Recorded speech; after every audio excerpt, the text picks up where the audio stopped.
tous, aujourd'hui on se retrouve pour une petite vidéo où je vais vous montrer comment réaliser l'appliqué qui m'a permis de coudre cette trousse. Je ne vais pas vous montrer la construction de la trousse qui a son tutoriel dédié et dont le lien se trouve dans la description. Et donc si vous aussi vous avez choisi ce modèle, on se retrouve tout de suite pour la construction. Donc comme toujours, on va commencer par le gabarit à imprimer. Donc je vous conseille là encore d'en imprimer deux si vous coupez vos pièces à la main. Sur le premier, vous allez simplement couper les emplacements qui correspondent aux graines de la fraise. Donc il s'agit de ces petites pièces en forme de gouttes. Vous allez couper au total 6 trous sur le premier gabarit, puis le mettre de côté. Et sur le deuxième, vous allez retirer cette pièce donc qui correspond à la partie blanche que l'on va mettre en dessous de la pièce principale pour créer l'appliqué inversé au niveau des gouttes. Et vous allez également couper la partie du haut qui correspond aux feuilles. Vous allez vous retrouver avec un gabarit qui ressemble à ça, où on a en fait tout l'extérieur de la fraise qui est délimité pour nous permettre de placer plus facilement toutes nos pièces ensemble. On va maintenant parler des pièces à découper. Donc vous allez couper une pièce principale extérieure. Ici, j'ai choisi d'utiliser du liège. Il faut impérativement utiliser un tissu qui ne s'effiloche pas, puisque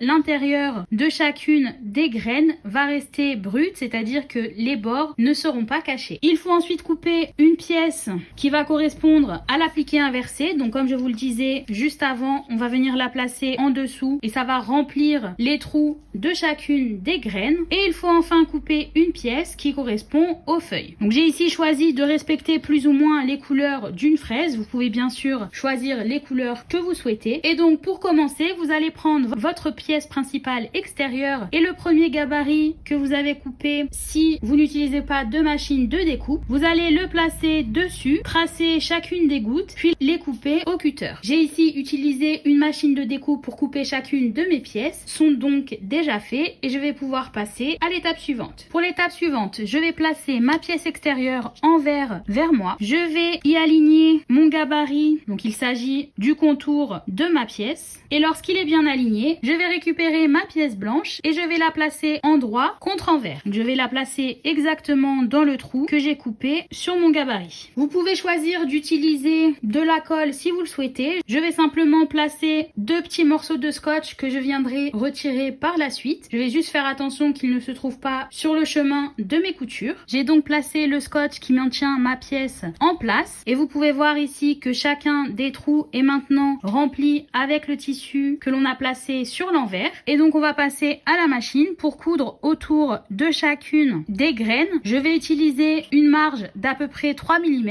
Si vous arrivez à faire moins, vous pouvez faire moins si vous le souhaitez. Mes 3 mm arrivent ici, donc je peux sentir que je suis encore sur mon tissu blanc derrière et ça va donc permettre de bien l'accrocher. Je vais donc commencer ma couture à 3 mm tout autour de chacune des graines. J'ai accordé la couleur de mon fil à la couleur de mon liège. Vous pouvez aussi choisir d'utiliser un fil de contraste si vous le souhaitez. J'ai descendu mon aiguille manuellement pour être sûr d'être bien à 3 mm. Ma machine est sur un point long qui est pour moi le numéro 4,5 et je vais donc faire le tour. Je n'ai pas fait de point d'arrêt au début mais j'ai laissé de longs fils. Et n'hésitez pas à faire un point par un point, voire à y aller manuellement puisque c'est quand même une couture qui est à faire autour d'un endroit assez petit. Et je vais essayer de terminer ma couture exactement sur mon point de départ.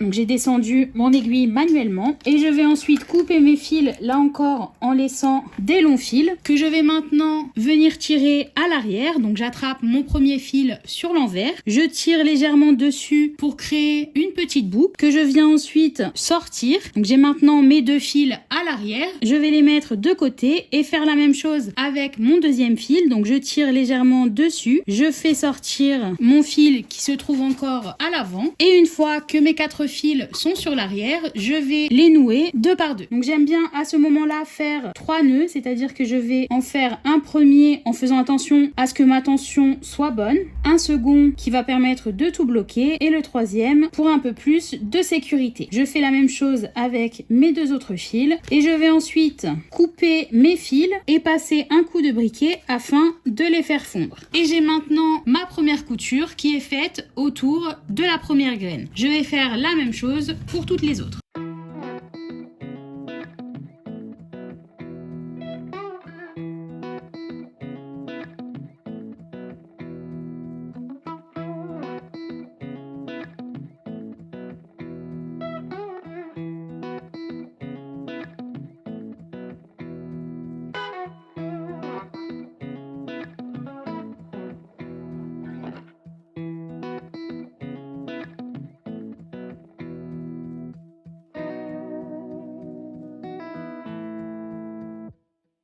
Une fois que ma couture est faite, donc ici, comme je ne veux aller à la machine qu'une seule fois, mes coutures ne sont pas encore faites, mais ce n'est pas bien grave. Une fois que vous avez cousu tout autour de chacune des graines, vous allez placer sur l'endroit de votre tissu votre gabarit. Donc il s'agit encore une fois du contour de la fraise. Et une fois que c'est fait, on va placer envers contre endroit la pièce qui correspond aux feuilles. Donc je la place dans mon gabarit. Cette fois-ci, je vais mettre du scotch double face sur l'arrière de ma pièce verte et je vais ensuite la placer juste ici. Une fois que mes feuilles sont collées, vous pouvez voir que si je retire mon gabarit en faisant attention à ne pas décoller ma pièce, on a maintenant vraiment la forme d'une fraise et on va passer à la machine pour coudre tout autour de cette pièce afin de l'attacher. Comme tout à l'heure, j'ai laissé 2 longs fils au début, je ne vais pas faire de point d'arrêt et je vais faire tout le tour des feuilles en faisant attention à ne pas dépasser.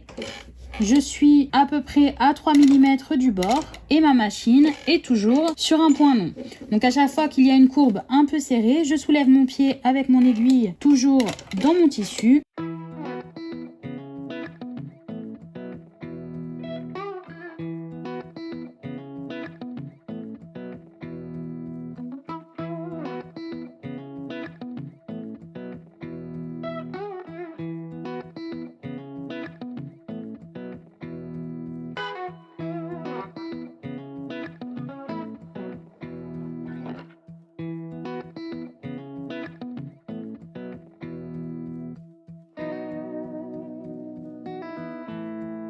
Je suis revenue exactement dans mon point de départ. Je peux maintenant soulever mon aiguille, couper mes fils en laissant 2 longs fils pour pouvoir les tirer à l'arrière, comme je l'ai fait pour toutes les graines. Mon appliqué fraise est maintenant terminé. Je vais pouvoir passer à la construction de mon porte-monnaie.